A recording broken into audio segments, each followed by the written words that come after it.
if there's a bill under the rules, the bill by the conferees cannot, it basically, there can be within the House bill or the Senate bill. So in other words, if a House cuts taxes by $100 billion and the Senate by $200 billion, the number has to be somewhere in between.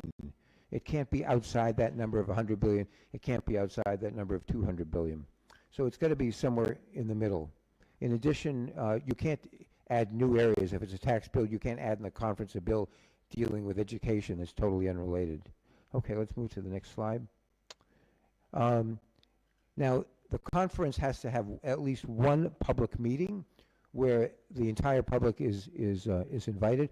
They have the meeting, they have discussions, they have a debate, they do some trading back and forth.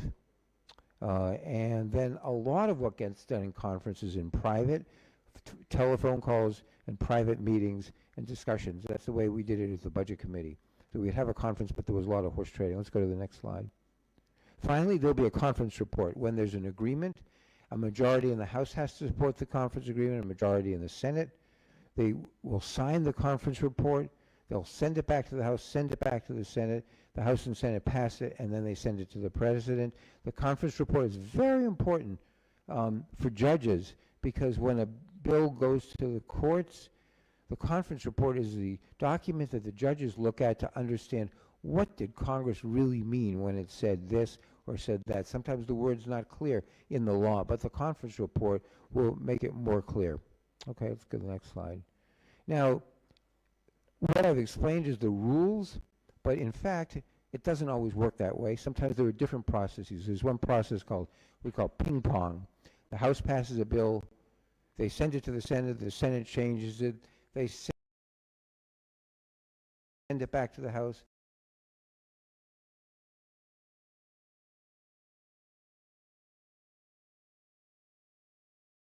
The House changes, they send it back. So it's like a game of ping pong. The ball goes back and forth. Eventually, it's the same bill.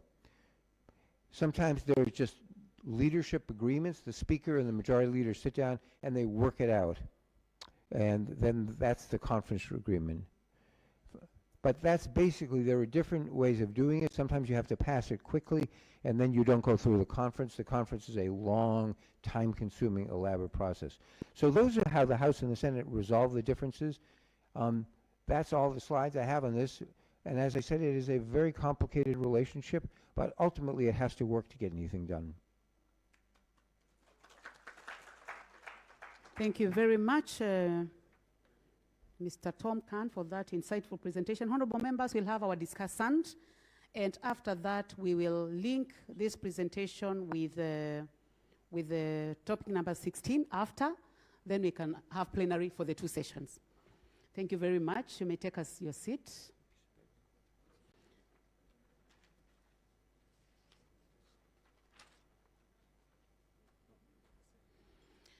You will come after the discussant for question and answer. Yes, yes. Okay. Yes. Right. If you don't mind, no, I hope that will be okay with you. Thank you. Okay, so now we're going to move on to the second part of this discussion, which is how the House, the staff of the House of Representatives works with the members. So let me just get my notes here. We'll have another discussion. Yes. I'll do an explanation on what happens in Kenya. Yes. Then you'll come after with the next topic. Okay. And then we take questions immediately That's after perfect. that. Yeah. Okay. So you'll take your seat. Okay. I bring the local system. Understand. And then you come back. Okay. Explanation, then we proceed. So should I do this part now? But no, you do after I do the presentation. Okay, I'm sorry. Okay. So thank you very much. So we just wanted to agree on that matter. So kindly bring Eric McMenamin on stage. She will be making the presentation on the second topic, member and staff relations, the role of parliamentary staff in facilitating legislature. for the next topic. So kindly, Honorable Soro, you may go on stage as a discussant. Thank you.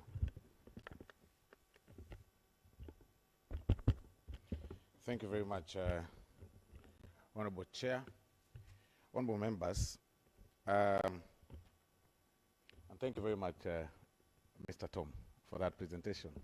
My name is Silvana Zosoro. I'll be taking you through our local system as far as bicameral parliament is concerned. And even as we discussed that, from the onset, I think it's very important for us to appreciate where we've come from as a country in terms of our legislature history. Those who've gone through our history, you'll agree with me that we've come of age. That from the very first Legislative Council, which comprised of 7 members, all of the European origin in the 1906 thereabout, and it was chaired by a governor then. Years down, of course, a very new person that joined into the Legislative Council was nominated by the then governor, is now the famous, that you know, Jivanji, that is in 1925. Then the very first African to sit in the Legislative Council came through in 1944, the Honorable Eliud Mathu. Of course, it proceeded. You know, a year after, there was Ohanga, then there was Odede, then there was Jeremiah Nyaga in 1948, and then there was a formation now of the entire council in 1958, you know, and at that point, of course, they formed now regions all through in 1958, yeah, thereabout. And in 1960, we had I can see you're looking at me, Honorable Chair, my chair. Yes, I'm really giving you a preview of the history as it is, and you get to understand. If you miss a bit of some dates, of course, go back and study yourself very hard. And then we had the formation of districts then, and we had people like Tom Boyer taking charge of Nairobi, you know, and then later it came to a Lancaster, in the Lancaster Conference, which then formed 2, you know, assemblies then, in 1962. That is the House of the Senate, the very first bicameral that we had in Kenya, and the House of Representatives. The House of the Senate then had 41 senators. Of course, each district, each had, one from each district, and then 1 Nairobi. Then that's how they formed 41. And then about 117 representatives, with 12 from the specialized, you know, representation. That very thing was challenged later in 1966, you know, after it was more or less like a quasi-federal kind of governance, because then we did not have county governments. Although the formation, actually it was so much pushed by the opposition then, which was KADU, because they felt the other smaller tribes are not being represented, you know, and that is why they wanted to have a Senate. Then, of course, just as our political nature in this country, it didn't start yesterday, it started then, those very years, it was challenged, and I think the ruling party felt very uncomfortable. They branded them all sorts of names, and it had to be abolished through a constitutional review in 1966. Then, of course, we reverted back to our formation of a unicameral government, which proceeded, and by God's grace, honorable members, in 1970, that is the very first time we got our first African speaker of the unicameral government. So there are other things that have happened. Of course, ladies who are here, you first joined parliament in 1970 by a gracious lady, Grace Onyango, followed, of course, by people like Julia Ojiambo later, Philomena, you know, Chepkoech later.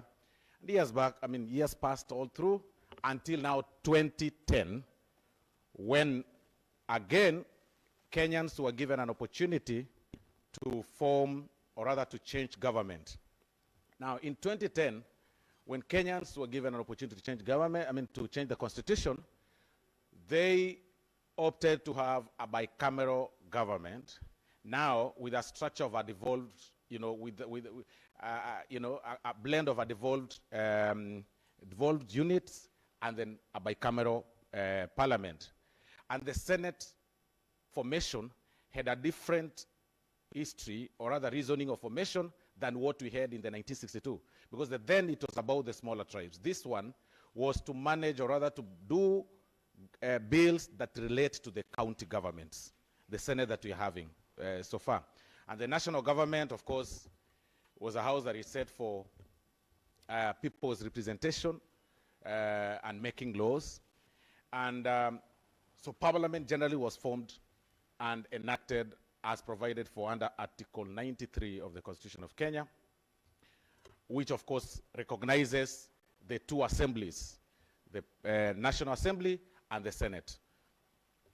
Now, the formations of those two assemblies sets clear the two distinct roles. And copying from the federal systems like the United States of America, we've got the county governments in this country.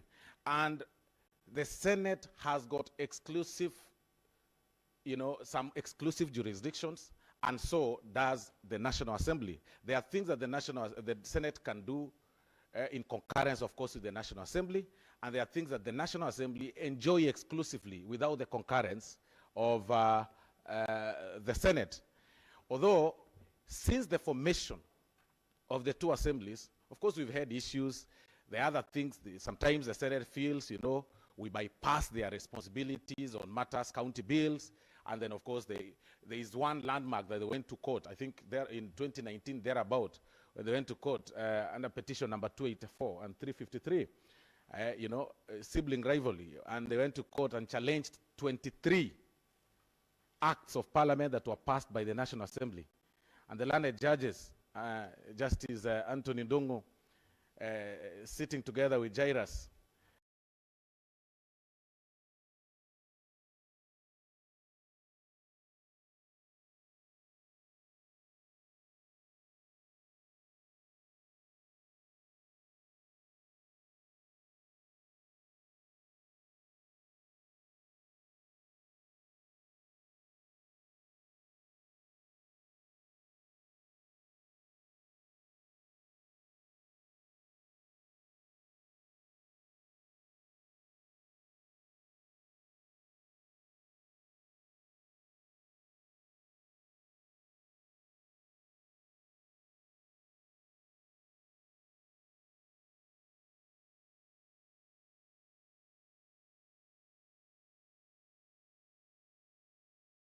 in some of the bills by the learned judges, Justice Lesit, Justice Murko, and Justice Nyamweya, Lady Justice Nyamweya, and they pronounced themselves very well, and about 20 of those, the appeal was allowed to an extent of about 20 of those acts of parliament, of course with the exclusive of 3.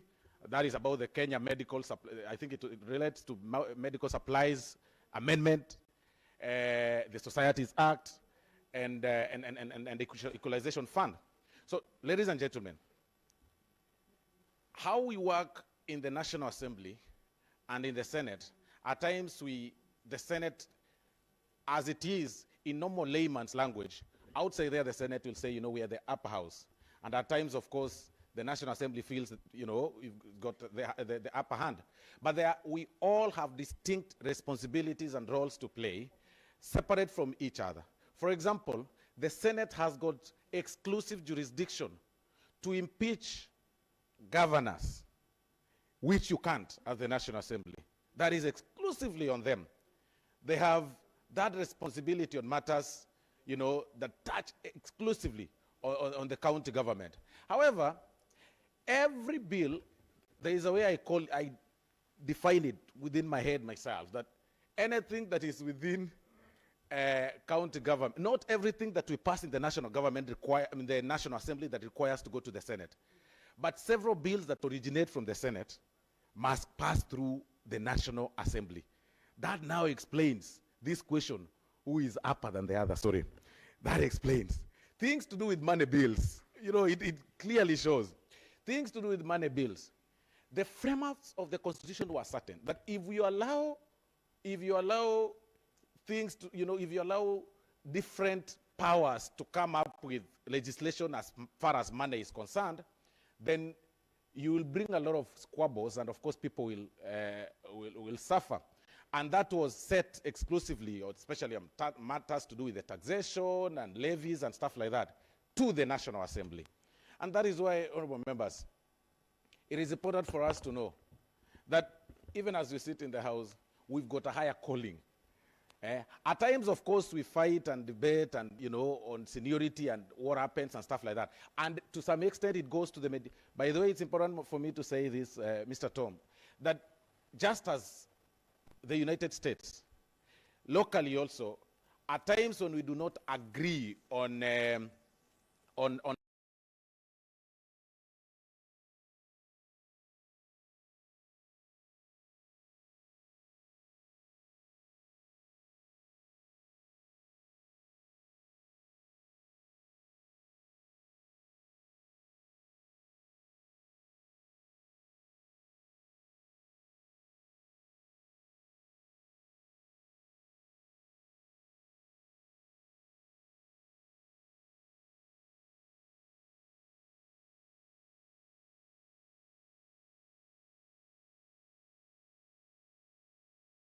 joint committees on some specific points, on some specific legislation.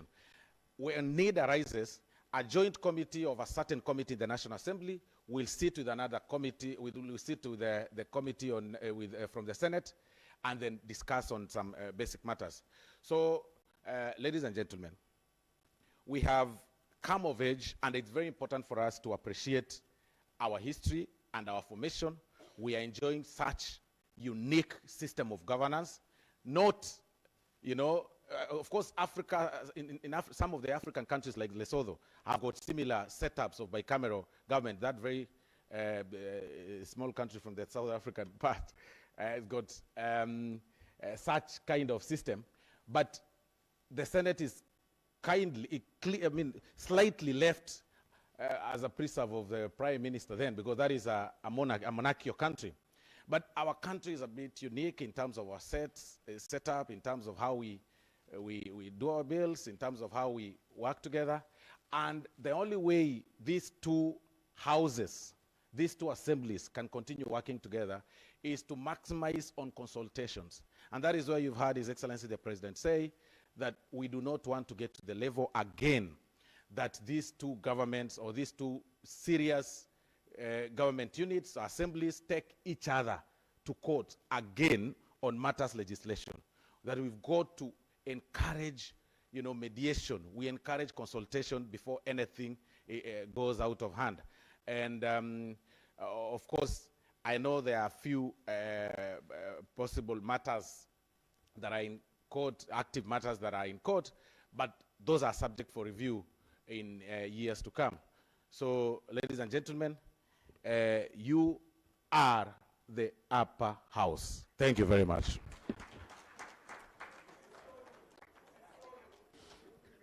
Thank you very much, Honorable Soro. Honorable members, bear with me that we now have the other presentation. I know that there are so many questions and comments that you would like to make. I would like to invite Mr. Tom Khan again on the topic,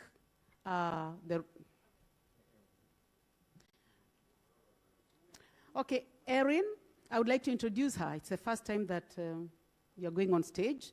Honorable members, Erin McMenamin joined the International Republican Institute in the early 2020 in the Center for Global Impact and leads the legislative strengthening portfolio, which includes the House Democracy Partnership and the Institute for Representative Government. Through her role, Erin organizes opportunities for legislators and legislative staff from around the world to participate in peer-to-peer exchanges, to build and deepen relationships, to share advice and technical best practices, and to support development of effective and responsive legislatures. Prior to joining IRI, Erin served as a senior legislative assistant to Congresswoman Susan W. Brooks. Erin's policy portfolio includes foreign affairs, immigration, defense, biodefense, global health, healthcare, and women's empowerment. She managed the Congresswoman's assignments on the Energy and Commerce Subcommittee on Health, as well as on oversight and investigations. Erin also facilitated a series of hearings on sexual harassment, discrimination led by the Congress Caucus for Women's Issues during Congresswoman Brooks' tenure and as co-chair of the caucus.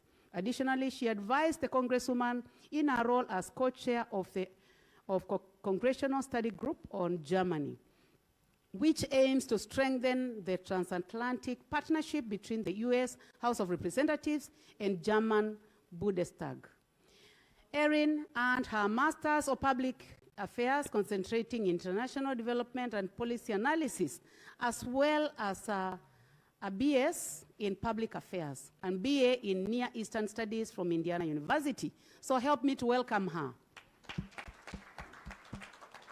Thank you. Thank you for that kind introduction. Honorable members, thank you for the invitation to speak to you today on staffing in the legislature. So, as a former congressional staffer, I find this topic extremely close to my heart, as I was once in the legislature as a staffer and thought it was a really important role. But just to start us off, as I'm sure you're all well aware, there are many types of professional staff, and all should be working towards the goal of supporting you, the elected members of parliament, to represent and serve the citizens who put you into office and put you in the Capitol. Staff are a critical extension of the members of parliament and perform tasks in the member's name. That frees you up for many more of the urgent needs that you face in doing your duties as members.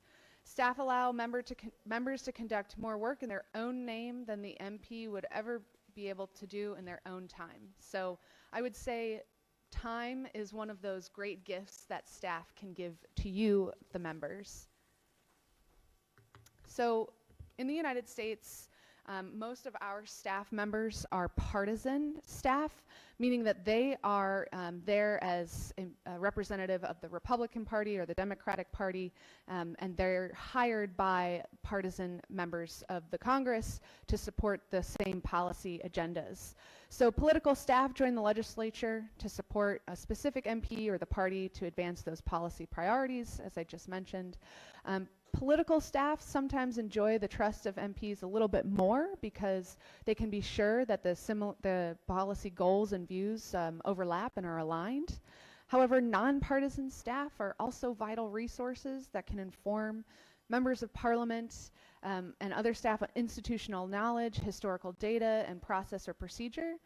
Those nonpartisan staff really need to work to engender a sense of confidence and trust that they are a neutral resource that can be accessed by anyone and everyone, regardless of party affiliation or seniority. Each type of staff have really important roles to play in advancing legislative action, procedure and process, and help you, the members of parliament, advance the goals and the priorities of the legislature. So not everyone has a hiring authority, but if you are someone who has a hiring authority, some recommendations for finding and keeping good staffers. Be purposeful in the job listing. Don't just hire anyone who talks to you and impresses you. Make sure that you're hiring for the specific needs of the office and of the legislature. Be clear on those job duties and needed qualifications in the post, because if you don't, you set somebody up for failure. Hire staff that support the goals of the office. Hire people who agree with your vision, with the vision of the office, so that they can slot right in and begin to advance those priorities. Also, it's a great idea to involve the current staff in the interview process. These are going to be their colleagues. They know the challenges of the work at hand and are going to be able to help you understand the strengths and the weaknesses of the candidates that you're looking at. And lastly, hire staff who provide diversity of thought, of background and perspective. If you have everyone who looks the same, thinks the same, acts the same, you're going to not have as a robust and well-rounded perspectives to bring to advance your legislation. And you know, that might be in conflict of hire somebody who agrees with your policy view. You can have people who have the same values and mission and goals, but also who have this greater diverse background and perspective, who can help you understand many facets of an issue and get that more fulsome view of the problem at hand, so that your solutions are better crafted. So, member and staff relations. Here's some critical thoughts. Mutual respect is very important for a fruitful relationship. Like I mentioned, staff can be a great resource for you in terms of time, subject matter expertise, but staff are human beings. You are human beings, and we, the staff, are human beings, and we don't work well if we're not respected. And so that mutual respect back and forth will create a positive relationship and help you each get what you need to move forward. Second, staff are a vital resource.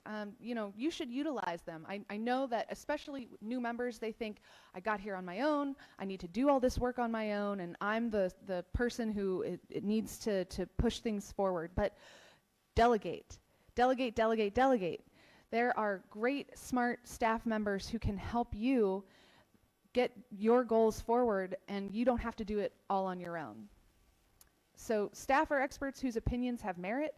I'm sure in your parliament that you have lawyers, you have maybe doctors, you have many staff members who have great vast experiences, or who served in the parliament for longer than you have been in the parliament, and who can share with you tips and tricks on how this old institution should function, or has functioned, or has not functioned, and who have very specific expertise in areas that you'll never be an expert in because you cannot, or you might not want to, but your constituents need an advocate in you on the topics that you're not going to know about, that there are staff resources who are subject matter experts. A caution to the staff who are in the room, if there are any. Members are the elected choice of citizens, and staff need to defer to those members in all things.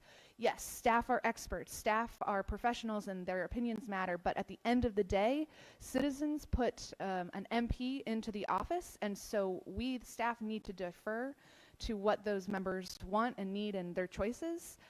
In the United States, every member of Congress has an office, and on the door to the office, their name is on the door. And so that was the mantra that we had as staffers. Whose name is on the door? Whose values and priorities are we advancing? It's the person whose name is on the door.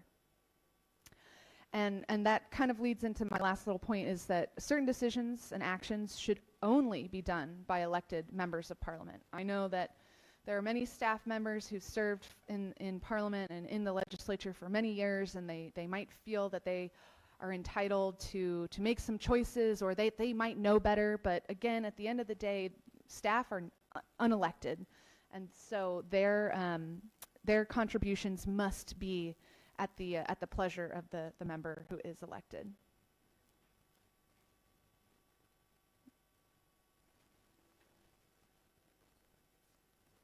I think my clicker is no longer working, so if someone could advance the next slide for me.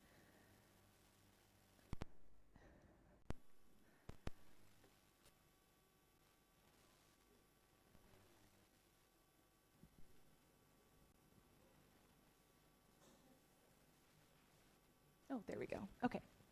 So a few more thoughts on member and staff relations. Building positive relationships will aid you in becoming a more effective legislator. If you treat the staff nicely, they are way more willing to do favors for you. So again, they're human beings, so treat them nice and they'll treat you nice back. Staff often have a long tenure and are a repository of institutional knowledge. They're going to be able to help you with that process and the procedure, especially new members that you may be unfamiliar with. Find a staff member who's been around for a while and tap into their great knowledge, and they'll help you. Make sure you identify the staffers who are willing to help you advance your goals, and you know, become friends with them, and they are going to help you along the way. You should also share credit and highlight the successes and good work of the staff. One, it helps them feel better and that what they're doing is worth it, but also you highlight those great staff members, and then other members are going to flock to those staff, and things are going to move quicker and more effectively.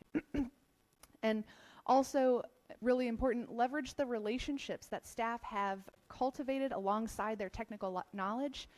Staff members have connections to outside experts, to constituents, and to many other stakeholders in this sphere that will help you in getting your business done. So time, subject matter expertise, and relationships. Those are some of the 3 things that staff members can offer to you. So staff should be committed to follow the legislative agenda set by the Parliament and by the members. Staff should be customer services oriented and treat MPs and constituents with humility and service.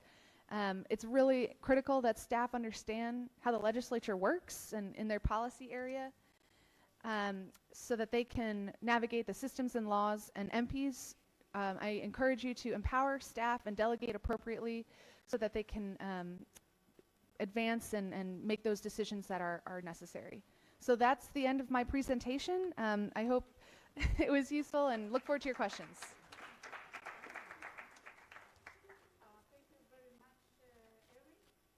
For that insightful presentation, honorable members, I would like now to open the floor. Questions on the 2 presentations. I'll start with the Honorable Mutunga. I'll go to the Chair Legal. Then I'll go to this side. I'll go to the Honorable Osoro, the Honorable Ocheng, and Honorable Mwenje Mark. Members, let's start with that, and then I'll come back to this side. And we'll only take about 10 minutes so that we can manage time. I'm sure looking at your presentations, at the program, you can see that there is so much to do today. Thank you. Go ahead. Thank you very much, Chair, for the opportunity. My question is to the first presenter, and I think I'll have a small comment on the staff issue. You said that in order to enable or build good working relationships between the Senate and the House, and I would like you to tell us why you are calling them Senate and the House. The Senate is not a house. There is frequent consultations. And in these consultations, are they structured in any way? Are they triggered by anything?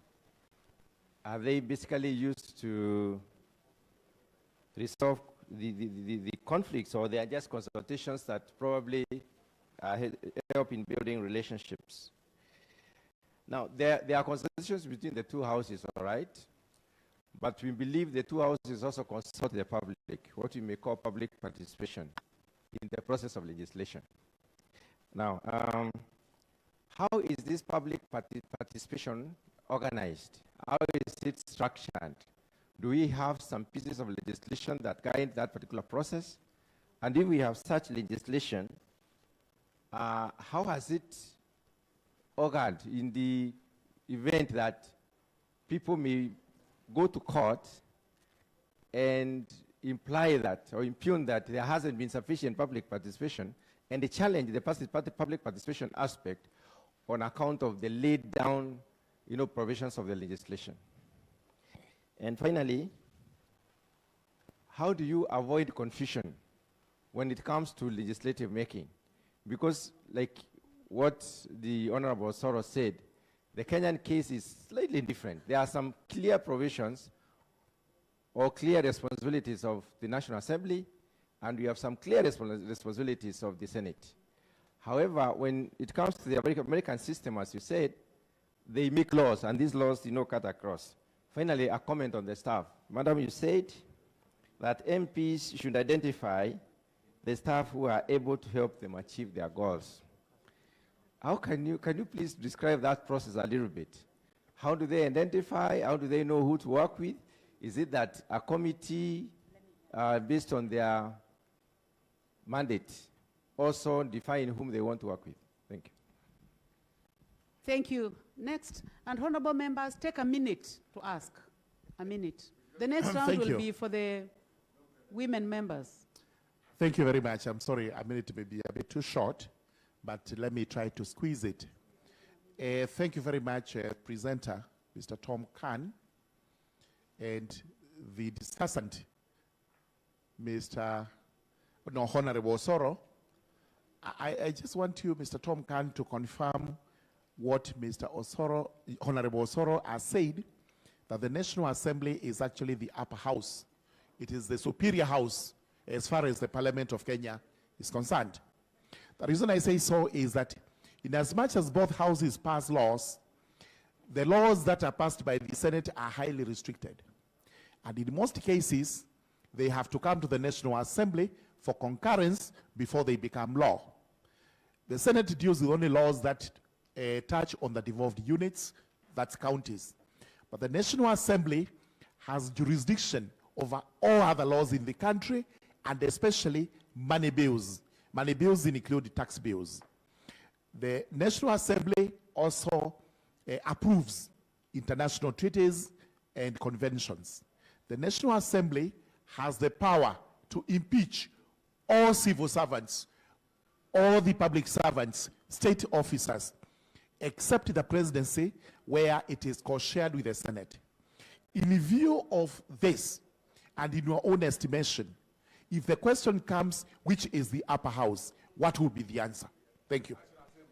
Thank you very much. Next, Honorable Chen, then Honorable Mwenje. Thank you so much. I got 3 questions. One, and thank you so much for both presenters. I think both were very illuminating. The first one will go to Tom. I'm informed that in your history, the Senate has never sued the House. Yet there are always so many. There's never been a suit between the Senate and the House all these years. How do you deal with, because in Kenya we've had so many suits between us in the last 10, 11 years. How would you advise? How do you avoid suits between, disputes can't be avoided, but how do you avoid the two houses suing each other? And would you, for example, suggest, or would you, if you've taken time to check our constitution, vis-a-vis yours, are our disputes personal in nature or structural? Are they inbuilt in our constitution, or are they, because I look at it this way, that some of the issues we have in the country today between the two houses are based on a lack of understanding. I'm winding up, Chair.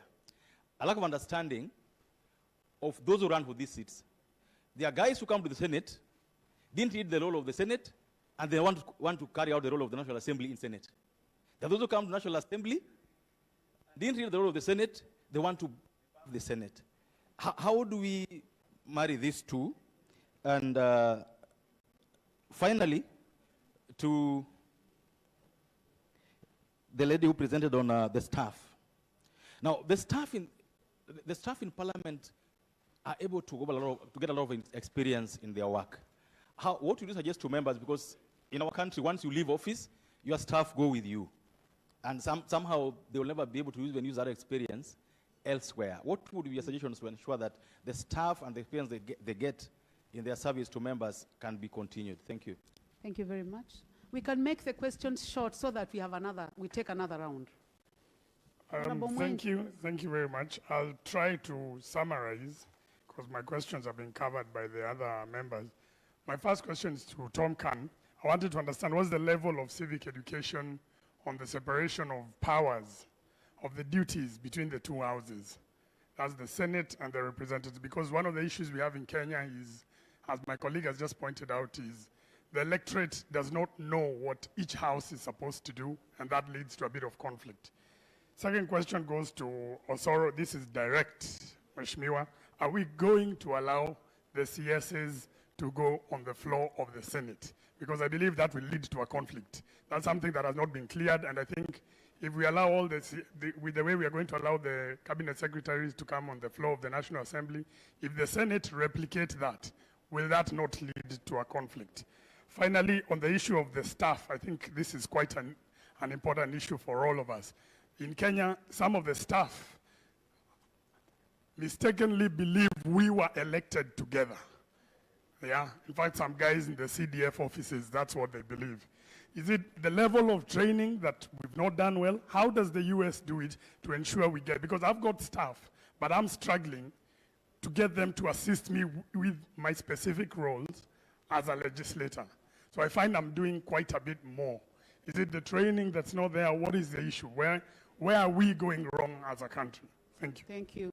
Thank you. I'll take another round, honorable members, and you can. I like the way you are directing the questions. So the member for Mandera South. Now, we'll go to you, Professor. Number 2 will be Prof. Then we can go to the professor there, the 3rd, and then the member from Kisii. And then the Honorable Elachi, the last one. Honorable Elachi, and then I'll go back to the Honorable Nyenze. I'm avoiding the ones who spoke yesterday, honorable members. Honorable Nyikal. I'm trying to balance. Those who spoke yesterday, you give chance to those who did not speak. The topic is very interesting, and I know each one of us has a comment. So if you can just follow that way, honorable members. Yeah. Take a minute to ask. Okay. Kindly. My question will be to the first presenter, I think Tom. Yeah, Tom. My question is around the areas of natural tension. You've mentioned quite a number of points, and I was wondering whether it is always like that, the tension between the House of, you call it what? The House of Representatives and the Senate, whether the tension is always like that. What I mean is there a situation or a time when there is one party which is a majority in both houses and those tensions are not there at all? That's my question.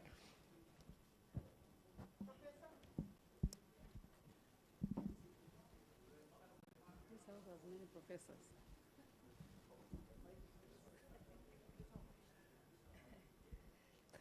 Thank you very much for the opportunity.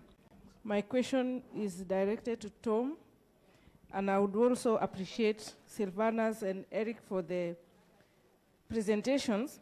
In fact, if I was in America, I would vie to be a senator. In Kenya, I would definitely want to be a member of parliament. My question is concerning the consultations which you presented in relation to the Senate and House of Representatives. I was wondering, what is the success rate in dispensing matters where, in situations where there is a legal quagmire?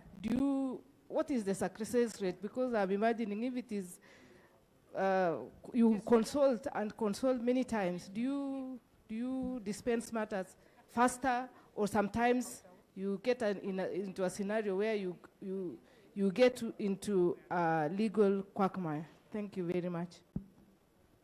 Next, 1 minute, the way Professor Bitok has done. 1 minute. Barto. Onyenze. Thank you, Chair. My question goes to the second presenter, and my concern is the relationship between the staff and the elected members, especially the ones who are parliamentary staff. They are actually, in our case, they are very, very experienced. They are very good. But I noticed that there is an attitude, especially towards the end of the term, where there is a feeling that a big percentage of us may not make it back. And there is actually a feeling that, they tend to relax, they tend to have an attitude towards the members of staff, members of parliament, because they feel that they may not come back. So how would you handle such? What is your advice? Next. Thank you. Thank you. Next. If you can just follow the way, give the mic the way I said. Okay. That's okay, Honorable Nyekal? Yeah, my question goes to, I think, was it Mary or Erica, about staff. We have a department of research as part of the staff, but in our circumstances, this is a department that is not used well, and many members here actually may not even know where that department is. And yes, a very important department. Most of us will use our PAs, those are the political staff, and also the legal department in terms of research. That works well. How would you advise, how do you get the research department to take its role, which is vital in helping legislators to look at issues? Thank you. Thank you. Thank you. Dr. Onchoke?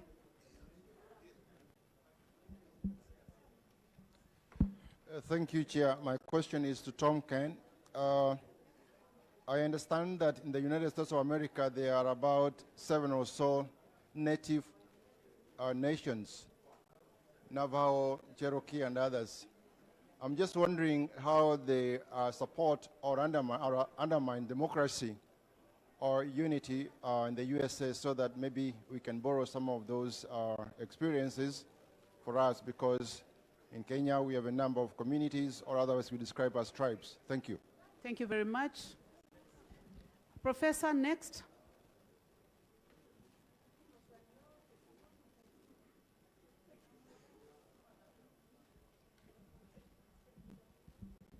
Good morning. Mine is directed on the issue of political staff versus non-partisan staff. And I think I can feel the pain of my colleagues as they raise these pertinent issues. And I had hoped the Parliamentary Service Commission was around and the clerk to note these issues so that we address them in this parliament. I'm just concerned that in a typical Kenyan scenario, there is a complete disconnect. Oh, he's around. There is a complete disconnect between the political staff, these ones we employ in the constituency offices, Nairobi offices, and even the CDF offices, and the non-partisan staff who are generally the technical staff in parliament. There is no relationship, there's no working amity between the two, so that you find that most of the information that we require, you either have to desegregate them and get separately, or you have to do it yourself. Is there a way, is there a model where you work in your jurisdiction where we can have some kind of a seamless interaction? You can help the commission here, you can help our secretariat here to understand that the political staff have a lot of information they gather from the ground that can become invaluable to a member of parliament in undertaking. Thank you. Thank you very much. Honorable members, I would like, and to make it 1 minute, kindly. You are the last.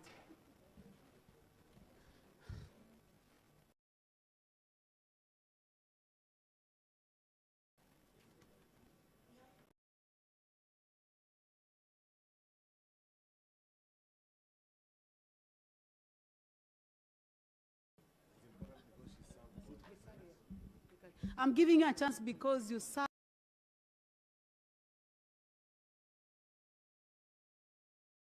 Now looking at the National Assembly becomes the upper house, reasons of what they do. But having said that, and looking at the mediation law that we have now in terms of the two houses, how do we bring in the balance? I know in the US, when you have a less vote, to the House and can vote to ensure government gets its business. What do we do? It's just an advice because we know we are doing a lot of amendments. How do we amend this mediation law to be a law before even we get into mediation? And I know our standing orders now allow that we can co-host a bill, which is part of the process. But how do we amend this mediation law to ensure that we don't have that sibling rivalry of the Senate thinking they have to do this, and they know very well by law the National Assembly picks most of the work that the government does? I think that one, Honorable Soro will also be responding.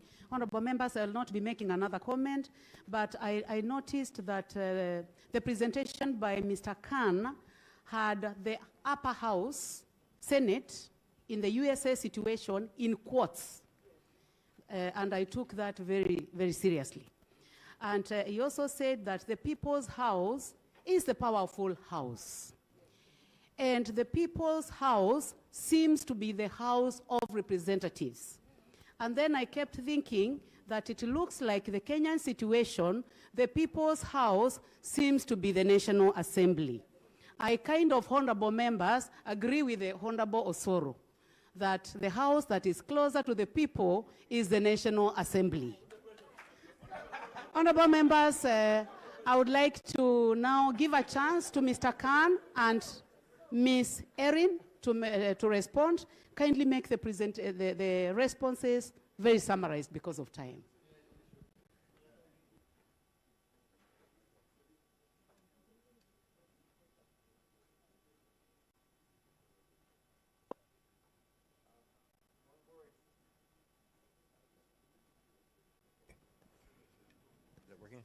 So just one word about what the distinguished chair said in terms of the House being the upper house.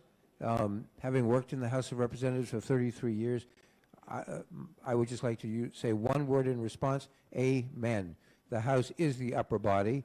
The Senate, you know, there are not a lot of not nice things I could say about the Senate, but I don't want to say that. So. But suffice it to say that the House, because it is the closest to the people, by definition, it should be the upper house. Okay. There were several questions here. One of them was about consulting with the public when there's a conference. And because the meetings are often in public, the public has an opportunity to hear the debate and the discussion.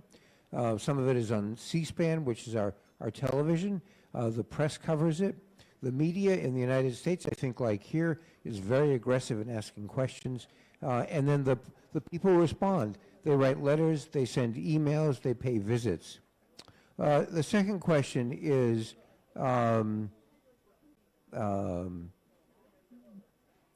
let's see, in terms of whether the Senate or the House can sue each other, the answer is no. That has been tried a number of times, and the courts are too smart for that. The courts say, if there's a fight between the House and the Senate, we are not getting in the middle of it. They defend themselves through the Constitution. It's for the House and the Senate to work out their problems. It's not for the judicial branch to resolve it. Now that, I'm sure, is different here, but judges do not want to get in the middle of a fight, and they don't have the power to do so.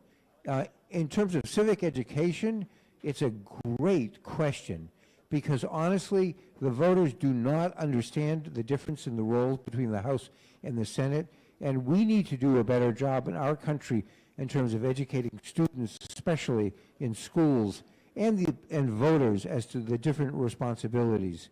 There is a next question. There is a natural tension, maybe you could even say a healthy tension between the two chambers. They have different opinions, they have different representations, they have different constituencies.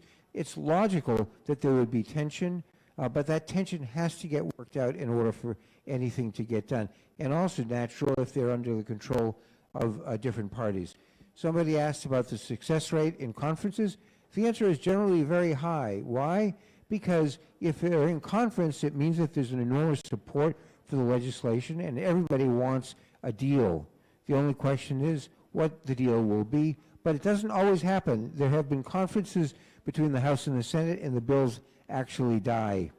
Finally, the question, and I know I'm going through this very quickly, but we'll be here all day. If people have questions, please come up to us. Happy to talk in private.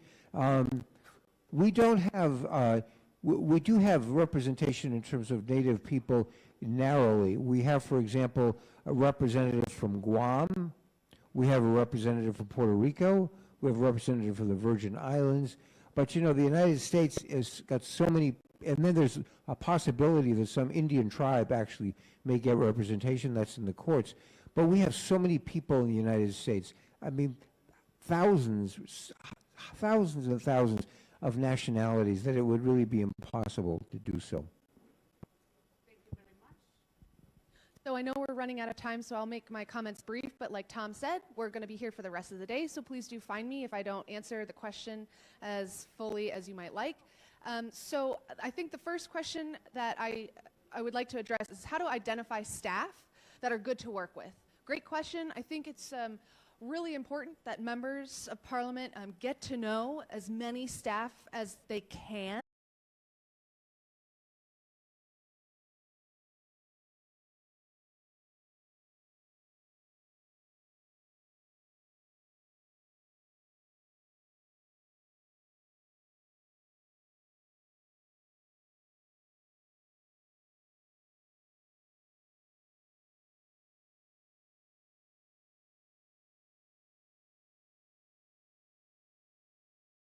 To work together.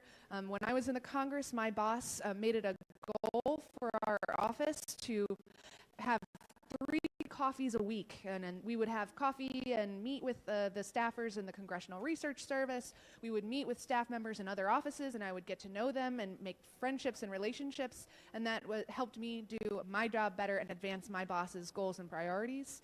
And then there was a comment about disconnect between staff in the Capitol and staff in the constituency. We, every single week, would have a call between the Capitol Hill staff and the district staff in the state I was from.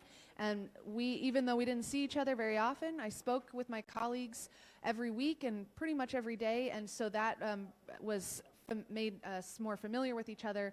But I think most importantly, the boss sets the tone. The member of Parliament sets the tone, and the behavior that you want to see in your staff and in the staff of the Parliament, you must model, and staff will follow.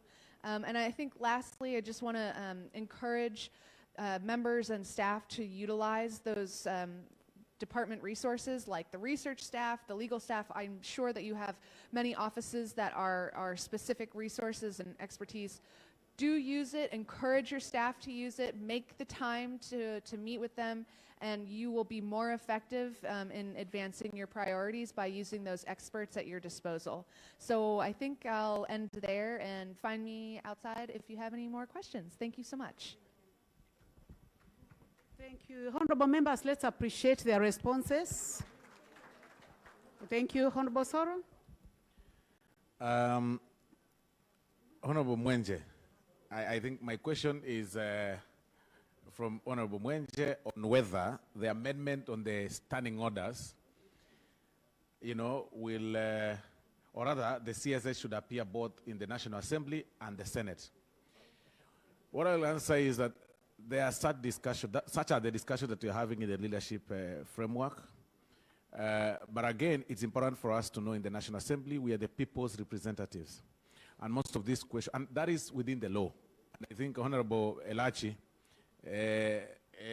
in line with the very question that Mwenje asked, such are the questions that we've got to ask ourselves, but they are within the law, that we are the people's representatives. So it is important for us, even as we review the standing orders, to have the CSS appear before us. You can only appear before your boss to answer on something, that the boss needs an explanation. We represent the people. Then we hire those CSS. We hire those PSS. They appear before us. They do not appear before the Senate. They appear before us before, for vetting before they're appointed. So it's important for us to make sure, or rather to limit this questioning session and make it a preserve of the National Assembly and not the Senate. Let the Senate, if we had a CS on devolution, which we do not have, then, I think that is the only guy that ought to have appeared before the Senate. So for us, they should be supreme. That even upon mediation, between the two, if the mediation team agrees, it is the National Assembly Speaker that takes that very bill to the President, even if it originated from the Senate, even upon mediation. That still shows how, superior we are in terms of operation. So there is need, of course, for review to have further mediation teams, which are possibly static or with a staffing, create an office or something, a secretariat for purposes of that mediation going forward to avoid squabbles. And very finally, there is an issue of the staff, which is really thorn in the flesh of members. And I think this is now where these people who sit in the Parliamentary Service Commission, our colleagues, our bosses, the Honorable Mishimboko, the Honorable Faith Gitau, needs to really take that effect, because you guys are our bosses. The issue, because the people who had a dream of, who came up with the dream of the Parliamentary Service Commission wanted service delivery for the members, regardless of the time somebody stays in Parliament, or rather somebody is re-elected, always a member of Parliament. You cannot select who to serve well and who not to serve well. And that is the only thing, by the way, we share with the Senate. Parliamentary Service Commission serves both the Senate and the National Assembly. That is the only thing. Everything else, the lower house, the Senate, does the county thing with the MCAs. Thank you very much. Thank you very much. Can we applaud our presenters? Thank you, honorable members. As our presenters leave, I would like to thank you very much. And I would like to just point out that the Parliamentary Service Commission has very good staff. Having chaired committees, I would encourage chairs of committees, you are as good as your secretariat. They'll make you smart, they do a lot of research, so make use of them. Honorable members,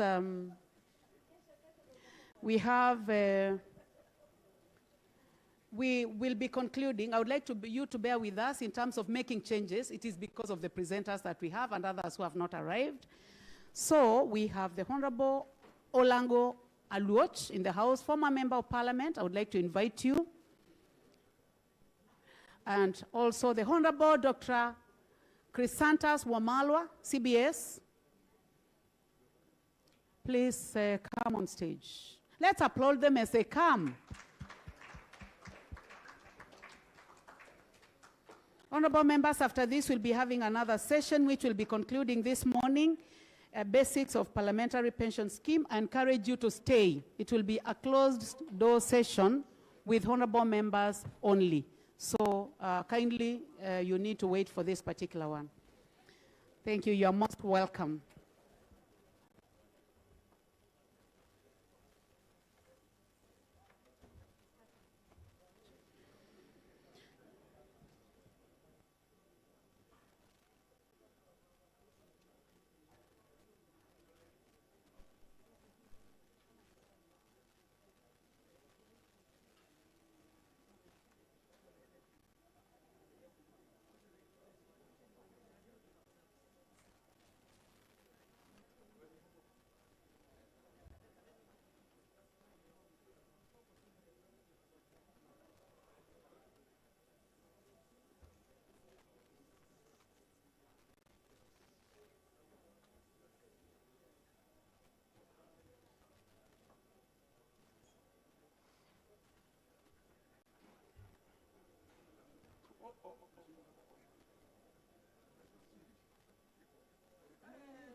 Honorable members, let's call the meeting to order.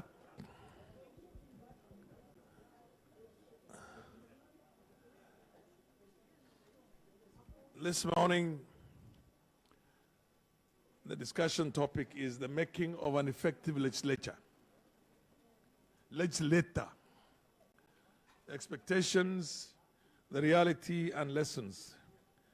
We have three people who are going to present, presenters who are all seasoned legislators, although none of them is in the parliament with us right now. It's the Honorable Olago Oluoch, former member of parliament and former PSC.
As a balance, as a check on one chamber, so that even when the House would pass a bill that was a bad bill or a bill that was so driven by passion, the Senate would be the calmer institution.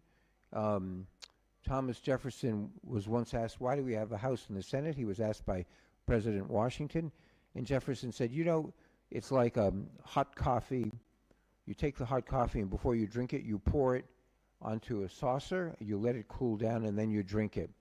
The House of Representatives is the hot coffee. The Senate is the cool glass that calms everything down. So, to protect against the tyranny of the majority, we have a House and a Senate. So that's why we have a bicameral system, although, by the way, there is at least one state in the United States, Nebraska, that has only one chamber, interestingly. They don't have a House and a Senate. Okay, we can go to the next slide. There we go. So how a bill becomes law, I think you're probably familiar with this already in the United States. It's somewhat similar to the Kenyan system. No bill becomes law unless the House of Representatives passes it, the Senate passes it, and the President signs it into law. And by the way, the laws that the House and the Senate pass, they have to be identical.